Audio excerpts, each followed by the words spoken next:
देवियों और सज्जनों, नमस्कार।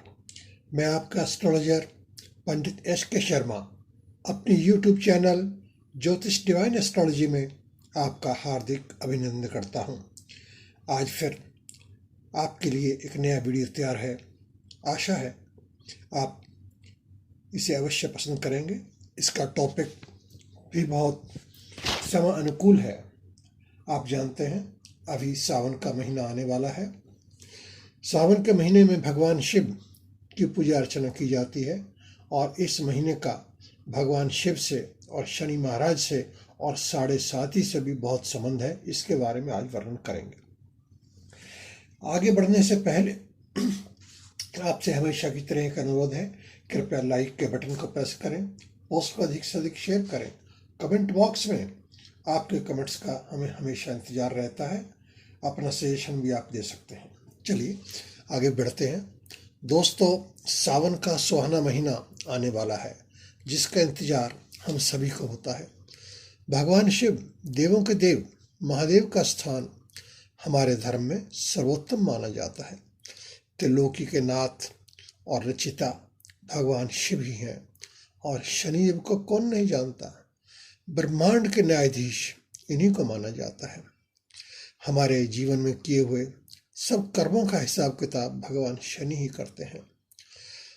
आज की हमारी इस पोस्ट का आधार ये 3 स्तंभ ही है: सावन का महीना, भगवान शिव और शनि महाराज, जिनका आपस में बहुत गूढ़ संबंध है।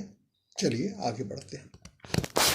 दोस्तों, सबसे पहले आप जान लें कि इस साल सावन के महीने का आरंभ 25 जुलाई 2021 से हो रहा है और 22 अगस्त 2021 तक सावन का महीना रहेगा। सावन के महीने में भगवान शिव की पूजा अर्चना का विशेष महत्व है। हमारे ग्रंथों में बताया गया है कि इस महीने में शिवलिंग पर बेलपत्र, गंगाजल, फल, दूध, मिष्टान, शहद, अनेक प्रकार की सामग्री अर्पण करने का विशेष विधान बताया गया है। सावन के सोमवार के व्रत करने का विशेष महत्व माना जाता है। हमारे देश में बहुत से सज्जन और बहनें इस व्रत को रखती हैं। इसकी एक और विशेषता है इस महीने में व्रत करने की। जिन विवाह योग्य लड़के और लड़कियों के विवाह में देरी हो रही है या कोई ना कोई अड़चन आ जाती है, तो ऐसे जातकों को सोमवार का व्रत और कम से कम 1.25 लाख ओम नमो शिवाय मंत्र का पाठ सावन में अवश्य करना चाहिए। सच्चे मन से और श्रद्धा से करें, आपको सफलता अवश्य मिलेगी। अब और आगे बढ़ते हैं और चर्चा करता हूँ शनि महाराज के बारे में कि सावन के महीने में शनि महाराज की अर्चना पूजा कैसे की जाती है। दोस्तों, 7.5 और शनि ढैया के बारे में तो आपने बहुत लोगों ने सुना होगा। हमारे जीवन में ज्योतिष के अनुसार जब भी शनि की महादशा आती है या शनि की 7.5 या ढैया आती है, तो अक्सर हमारे जीवन में समस्याओं की एक प्रकार से बाढ़ आ जाती है। एक समस्या खत्म नहीं हुई, दूसरी समस्या आ जाती है, दूसरी खत्म नहीं हुई, 4 और आ जाती हैं। दोस्तों, ये जो समय होता है शनि की महादशा का हो सकता है, 7.5 का हो सकता है या शनि के ढैया का हो सकता है। इस समय में आपके व्यापार या नौकरी में अड़चनें आ जाती हैं, आपके स्वास्थ्य में परेशानी आ जाती है या कोई ना कोई अनजानी समस्याएं, घटनाएं घटित होने लग जाती हैं। आपकी जानकारी के लिए बता देता हूं कि वर्तमान में 7.5 और ढैया की स्थिति क्या है।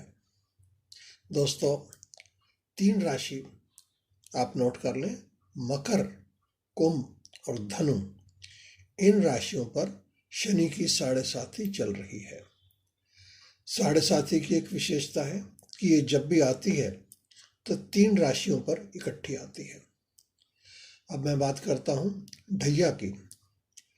ढैया एक समय में 2 राशियों पर रहता है, जो वर्तमान में मिथुन और तुला राशि पर चल रहा है। दोस्तों, शनि महाराज का आशीर्वाद पाने के लिए भगवान शिव की उपासना सावन के महीने में करने से बहुत ही शीघ्र आपकी शनि संबंधी समस्याओं का समाधान हो जाता है। सावन का महीना भगवान शिव की आराधना के लिए सर्वोत्तम माना जाता है। ज्योतिष के अनुसार सभी के सभी 9 ग्रहों को भगवान शिव ही नियंत्रित करते हैं। ऐसे में अगर भगवान शिव को प्रसन्न कर लिया जाए तो सारे ग्रह आपके अनुकूल हो जाते हैं। सावन के महीने में आप शनिवार का व्रत भी कर सकते हैं। शनि महाराज की कृपा के विशेष पात्र बन सकते हैं। सावन के महीने में आपको अपने चरित्र और खान पान पर विशेष ध्यान रखना चाहिए। सावन के महीने में अगर आप कोई गलत कार्य करते हैं तो इसका दुष्परिणाम भी अनंत होता है। देखिए, सावन के महीने में दोनों बातें होती हैं। अगर आप कोई सत्कर्म करते हैं तो उसका परिणाम भी आपको अनंत मिलता है, और कोई दुष्कर्म करते हैं तो आप समझ जाइए, कहने की जरूरत नहीं है। सावन के महीने में दोस्तों, अगर आपके पास समय का अभाव है, आप अधिक पूजा अर्चना के लिए आपके पास समय नहीं निकाल पाते हैं, तो एक तो आसान उपाय आपके लिए बता रहा हूँ। प्रतिदिन सुबह शाम आप एक माला ओम नमो शिवाय की रुद्राक्ष की माला पर करें, और कम से कम एक शुद्ध घी का दीपदान भी भगवान शिव के लिए अवश्य करें। दूसरा उपाय भी बहुत आसान है। अगर आप इतना भी नहीं कर सकते तो प्रतिदिन सुबह शाम 12 ज्योतिषलिंगों का कम से कम एक बार उच्चारण अवश्य करें। भगवान शिव तो भोलेनाथ हैं, थोड़े से ही प्रसन्न हो जाते हैं। जिन भाई बहनों के पास समय की समस्या नहीं है, उनके लिए एक बहुत ही महान उपाय जो जन्म जन्म आपका साथ देगा, वो भी आप सुन लें। सावन के महीने में 1 महीने के अंदर अंदर अगर आप शिव पुराण का पाठ संपूर्ण कर लेते हैं तो दोस्तों, आपको, आपके परिवार को और आपके परिवार के जितने पितृ हैं उनको भी अनंत पुण्य की प्राप्ति होती है। तो दोस्तों, ये थी भगवान शिव, सावन का महीना और शनि महाराज से संबंधित कुछ जानकारी। आशा करता हूँ आप इसे लाइक करेंगे। अब आपसे आज्ञा चाहता हूँ। चलते चलते एक सावन के महीने का टिप।